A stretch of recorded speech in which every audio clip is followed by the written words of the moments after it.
Welcome to the Bare Metal Cyber Security Plus podcast. This series helps you prepare for the CompTIA Security Plus exam with focused explanations and practical context. For a companion study guide, check out the Achieve CompTIA Security Plus 701 Exam Success by Dr. Jason Edwards. It is the most concise and complete Security Plus guide on the market, built for busy professionals who want to pass the exam fast and on their first try.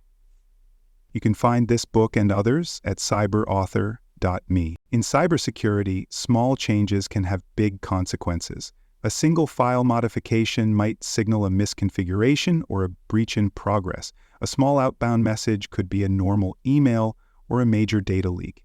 That's why organizations rely on two vital monitoring strategies: file integrity monitoring, or FIM, and data loss prevention, or DLP. In this episode, we break down how these tools work, why they matter, and how they help defend data and systems from unauthorized change and exfiltration. Let's start with file integrity monitoring. File integrity monitoring is a security control that detects unauthorized or unexpected changes to files, folders, or system configurations. The concept is simple: monitor the state of critical files and alert when something changes, especially when those changes fall outside normal update patterns. FIM works by generating a baseline or cryptographic hash of files and periodically rechecking those files against the known good state. If a file's hash value changes, or if permissions, ownership, or metadata are altered, the FIM system flags the difference. These alerts help administrators detect tampering, unauthorized updates, or early signs of malware activity. Let's walk through a practical example. A retail company uses file integrity monitoring to track changes to system binaries and configuration files on its point-of-sale terminals. One day, the FIM tool reports a change to a critical payment processing script.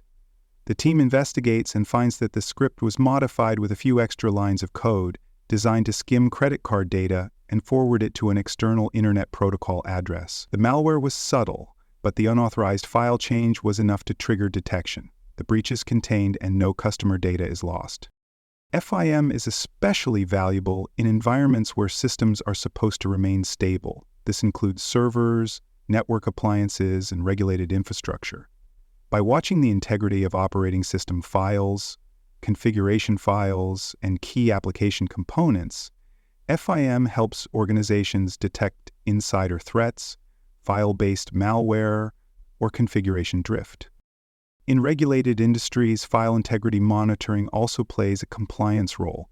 Standards such as the Payment Card Industry Data Security Standard and the Health Insurance Portability and Accountability Act require FIM controls to monitor access and changes to sensitive files. Logs and alerts generated by FIM tools can be submitted during audits to demonstrate continuous monitoring. However, to be effective, FIM must be deployed with care. Not all file changes are bad. Systems update naturally, and certain files may change regularly. That's why tuning is essential. Security teams must define which directories, file types, and events to monitor, and which changes are expected or authorized. Many FIM tools allow for whitelisting or scheduled update windows to reduce false positives.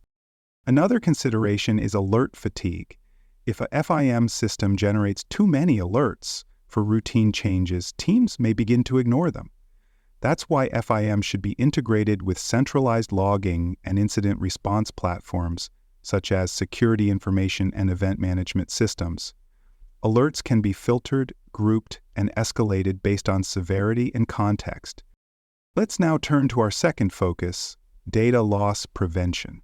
While file integrity monitoring protects files at rest, data loss prevention focuses on preventing sensitive data from being exfiltrated, either by accident or by malicious intent. DLP tools monitor data in use, data in motion, and data at rest, looking for signs that sensitive information is leaving its intended location. And at its core, DLP works by identifying sensitive data, such as personal information, financial records, health data, or intellectual property, and enforcing rules about how that data can be accessed, copied, transferred, or shared. These rules may block certain actions, log them for review, or trigger alerts and remediation. Let's walk through a scenario. A law firm deploys a DLP solution that monitors outbound email traffic. An employee attempts to send a spreadsheet containing unencrypted client social security numbers to a personal Gmail address. The DLP tool scans the attachment, identifies the sensitive data, and blocks the message from leaving the network. The event is logged, and the security team is notified. The employee is contacted, and the data is secured before any damage occurs. DLP can operate at several levels.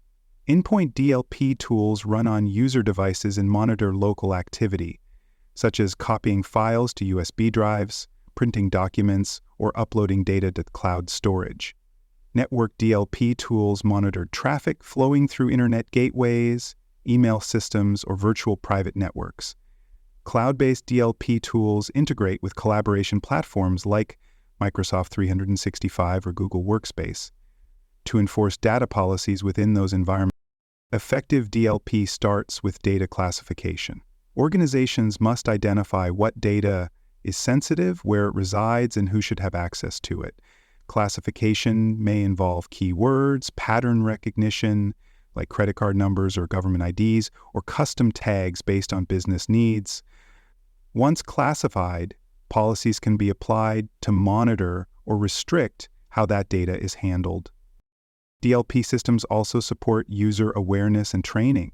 When a policy is violated, users may receive warnings or be prompted to justify their actions. This helps reinforce acceptable use policies and educate staff on proper data handling. Let's consider another example. A healthcare organization uses endpoint DLP to monitor file transfers. A user attempts to copy a list of patient records to a USB stick for offline reference. The DLP agent detects the file, matches it to a protected data type, and denies the transfer.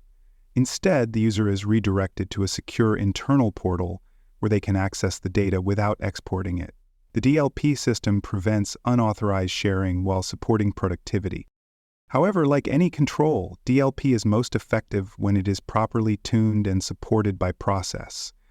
Rules should be reviewed regularly, false positives should be investigated and refined, exceptions should be documented and approved. DLP should be part of a broader data protection strategy that includes encryption, user education, and access control. Integration is also key. DLP alerts should feed into your security information and event management platform, your incident response workflow, and your compliance reporting. This allows for faster triage, better metrics, and a more unified security posture. To summarize, file integrity monitoring and data loss prevention work together to protect systems and information. FIM helps detect unauthorized changes to files, whether from malware, insider threats, or accidental misconfigurations. DLP monitors how sensitive data is used, transferred, and shared, preventing unauthorized disclosures before they happen. Together, these tools help close the gap between detection and prevention, giving security teams greater control over assets and information. For the Security Plus exam, expect to see questions about what FIM does, which files it monitors, and how it detects unauthorized changes. You may also be asked to identify how DLP policies work, where DLP can be deployed, and how it supports compliance. Review terms like data at rest, baseline hash, USB control, content inspection, and exfiltration attempt. They are all likely to appear on the test and are essential for real-world operations. Thanks for joining us for this episode of the Bare Metal Cybersecurity Plus podcast. For more episodes, tools, and study support, visit us at baremetalcyber.com. And before you take the test, make sure to check out the practice questions in the book Achieve CompTIA Security Plus SY0-701 Exam Success by Dr. Jason Edwards. They cover every domain and are a powerful way to lock in your knowledge.